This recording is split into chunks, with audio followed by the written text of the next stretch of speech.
Welcome to Pick of the Week from Power Semiconductors Weekly. Top industry stories this week. Nexperia reports Dutch authorities suspended enforcement under the Goods Availability Act amid talks with China, but recovery still hinges on Chinese operations. The October 7th ruling stands. Winjiang suspended. Voting rights under an independent administrator. Stefan Tilger, interim COO.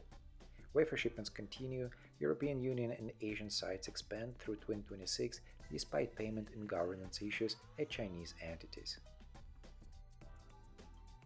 GlobalFoundries and Navitas Semiconductor announced a long-term US partnership to co-develop and manufacture next-generation gallium nitride power devices at GlobalFoundries Burlington Fab.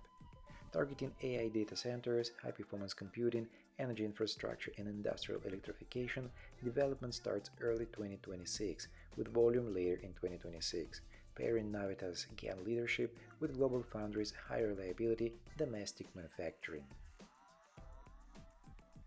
Wolfspeed unveiled 1200-volt silicon carbide 6-pack modules using Gen 4 MOSFETs, delivering 3 times power cycling endurance and up to 15% more inverter current. Sintered-attached epoxy encapsulation and copper clips cut RDS by 22% at 125 degrees and turn on energy by 60%, with cleaner diode recovery. Drop-in IGBT footprint compatible, sampling now, broad availability early 2026 for EV and industrial drives. We'll be back next week. Meanwhile, get your daily updates at powersemiconductorsweekly.com.